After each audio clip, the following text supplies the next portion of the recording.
Sup, my name is Ryu for the Yu-Gi-Oh! Council, and this is a discussion video. If you don't like discussion videos, not your thing, don't worry, we got more videos coming out today. Blue Eye stuff, hence why we have Thunder in front of us, but we're doing a discussion on what's above. And before we do our channel updates, and we just we talk to you real quick. So let me say first, welcome to everyone who's new to Coffee Time, or just random person who's watching it, thank you. Thank you for spending your time, your quality time with us. We appreciate it. Just want to say that much. I want to get that out there. Number two, it's 4 a.m. in the morning, so if I sound a little tired or off, it's because it's 4 a.m. in the morning. I just woke up and I haven't really done much except have coffee and sit and look at the sky, and take an air conditioner out because it's cold now. So, besides that, channel updates. One opening this week will be the special edition. We're going to try to get it out to you guys. And next week is Legendary Collection 4. We're super psyched. And don't fret, we're not on that GTA 5 hype. We kind of are, but it's not why we took the weekend off. We took the weekend off to actually just chill out, let our bodies start to heal again. When I say our bodies, I mean my crew. My crew being, the radio crew, which you don't always see all of them. It's all good though. But they're there. They come up with a lot of the concepts. Now, on to the discussion. Okay, if I offend anyone in the following part, then I'm sorry. But I'm going to just speak my mind here. Because I'm kind of holding back, and I don't like holding back. So let me say this much. If you're on a budget player, I salute you to enter a tournament. Even if it's a free tournament, if you got $2 and it's a $2 tournament, go for it. Because you will learn so much. We're not talking about the guy who has more money wins. Sometimes that is the case. Sometimes. When you have decks that dominate a meta. But a lot of the times it's not. A lot of the times it comes down to your brain. Your brain's the greatest thing that you were gifted with. I'm just saying that out of religion and respect. When it comes down to your knowledge of the game, when you study this, when you say, you know what? I think it's funny I'm using a budget deck. I think it's funny I'm whooping your ass about it. Get cocky with it. Be proud of it, man. I'm being serious when I say this. I don't like to spend tons of money. Hello, my name is Ryu, and this is Spenders Anonymous. I really don't like to spend tons of it.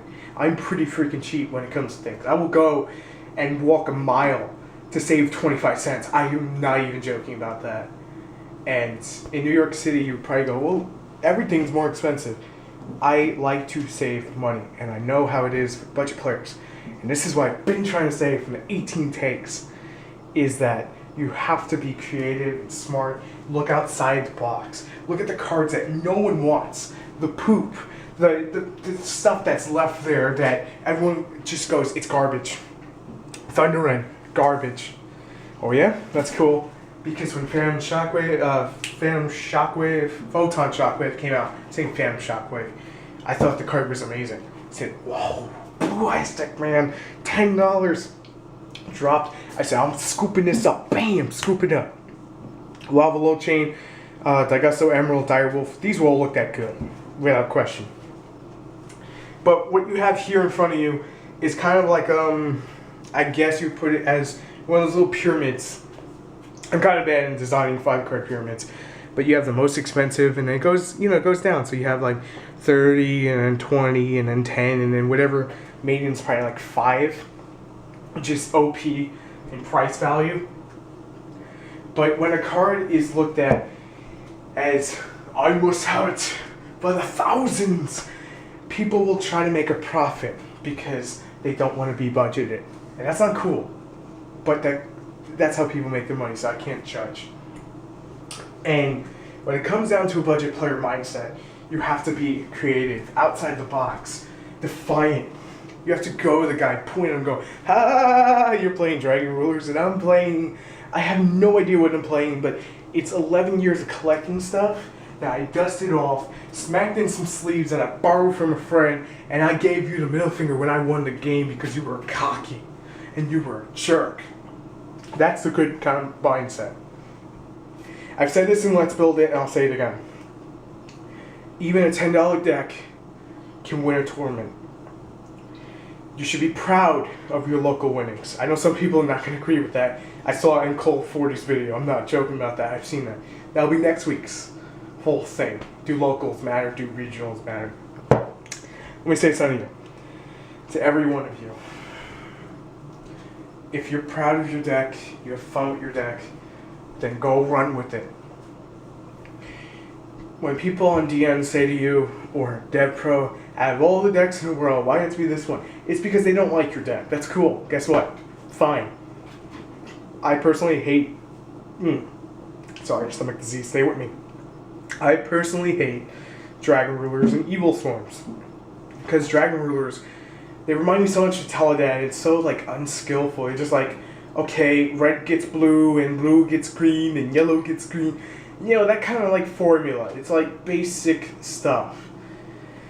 And if you hand a Blue Eyes deck to someone, it's kind of harder to understand. And some of you won't agree with that. That's cool. We have different opinions. And it's funny because I've noticed that a lot of you, the more budget end people, if I offend you, I'm sorry. I'm not trying to offend you. I'm not trying to point you out. But a lot of you are my subscribers, and I respect every single one of you. I have to be honest. Some of the things you guys throw on me at Let's Build just make my head scratch, and it gets me interested to wake up in the morning and start working on this channel. It really does. And that's why I can say without a doubt, budget players are some of the coolest people in the world. And it's not a suck up video for 20 minutes or let's get 1,000 likes. None of that. It's talking real talk every Monday. That's what we do on Coffee Time. We're going to keep this going for another 5 minutes if I have some sort of way of, talking more about budget. Let's see. Take a drink and then talk. Gotta keep the mind going. If you look at something like Memory Loss, this is a good example. It's a cheap man's effect builder. You can get that thing for 5 cents if you go to the right places. Some stores will actually sell it to you for 5 cents. Some people will hand it to you. Guess what it does? Memory Loss is this trap card, and I should have it in front of me, but I don't. That basically goes when an effect is activated on a monster, you put the monster in defense mode, and it's negated. Now, a lot of you are going to go, well, that doesn't seem all that great. Guess what? A lot of my budget player friends are going, holy poop nuggets, that thing's amazing. Let me say why. Dragosack. Ha! No tokens for you. And guess what? You're in defense mode. You got less points. Maiden, I don't think it would really work too well. But let's take something like Thunder End Dragon. It's a 1,000 point difference in its stats. It's giving you advantage. It's giving you an out, and that means that monster that turn won't kill you. That means you have another turn to live. Waboku, it's a great example of Dub-K Dad's brilliance, and it's the only time I'm going to mention a bigger YouTuber like MKill40 or Dub-K. It's not for views, it's for relevance. He played something chainable. A lot of people didn't see it coming. That's brilliance. Waboku, Threatening Roar, Memory Loss, Thunder of Ruler. These are all cheap little versions of cards that you can actually get right now that are brilliant to run. Kunai with Chain, and a lot of you are going to go, why Kunai with Chain? I bring it up because of Maiden. Maiden's effect triggers when she's targeted. You get Kunai with Chain, add your Blue Eyes deck. Now, say someone buys a 40 card deck, they have the $10, nothing else. It's going to be difficult to win with, I'm not going to lie. But I truly believe that person would be smart enough to win with it at an 85% win. I'm not even joking. Don't even laugh. I'm not even joking. Don't even chuckle. I'll kill you. I'm joking around about that. But I do believe if they could find that one extra slot, just throw in, something that you have lying around. My Body is a Shield is a good example too that a lot of people underrate. Then you'll go far with it. You just have to get really creative. And it's not easy to do, to get creative to that point. Don't look at the normal. Look at the abnormal. Look at the stuff no one wants. Be like, you know what, can I take that off your hands? Yeah, sure, take my commons. Every card will matter for a budget player. Every single card will have value. You and I may look at Diamond Direwolf like a god. Budget player's gonna look at it like, bro, that's too expensive, man. I gotta pay rent. Rent's $1,300, and for this actual filming location, it's my house, so I don't have to really worry about that. So, just so it's clear. But some people do. Some people do. And for the filming location that we actually do use, it's $1,300 a month. And that's why I made that relevant note. But we're getting off track here. I'm probably gonna edit that out. Probably won't. I probably will. Okay, making myself laugh here. What I'm trying to wrap up in these last 2 minutes, I think we have like 2-minute countdown, is that every Yu-Gi-Oh player is an equal. Even the budgets, even the net deckers. I know how you feel about net deckers, but they're still Yu-Gi-Oh players. And I know, don't flame me. You don't like them, so okay, right? Yu-Gi-Oh counsels for everyone. You know, like when they say that one size fits all, it actually does. I'm making myself laugh here. But what I'm trying to wrap up here is that budget players are fucking brilliant. We can all learn something from them. Is that we need to look at those cards that we go, oh, it's only 5 cents, it's worthless. Throw it in a trash can. Give it away. That card tomorrow, today, next week, next year, Uncle works for Konami, post on Pojo. Could be the next big thing. Dragged Down from the Grave, Aqua Spirit. These two are fine examples. Royal Tribute for Gravekeepers, fine example. Never, ever think a card is garbage. Because that card could be worth at least $5. It may take some time, but it's still $5. And that's something you can learn from a budget player. And what a budget player can learn from you is simple. Flip cards. What that means is, you have something that's worth more than you pay for, sell that son of a gun off, buy more stuff, rinse, repeat. You allow yourself to have a little more income than you normally would. See, there's something to learn from everyone here, man. And I hope this video finds you all well. And I hope you take the time and be part of the discussion in the comments below. Because my allergies are going nuts trying to film this.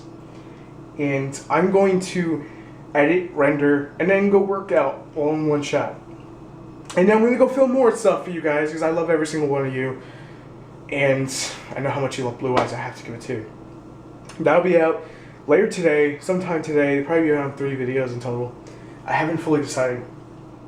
3 or 4 videos, or 5. Probably some of those will leak over to tomorrow, but anyway, I'll see you next video. I hope this video found you well, and I hope you like Coffee Time. If you do, every Monday. And leave in the comments what you see next week, because next week will probably be the whole scandal that Uncle 40 was talking about, I guess. Which we're not going to talk about Uncle 40 next week. We're going to talk about the topic he was talking about, how local tops don't matter. Because I have my own feelings on that, and, it's good to get them out, but we'll see. Anyway, I'll see you next video. Peace.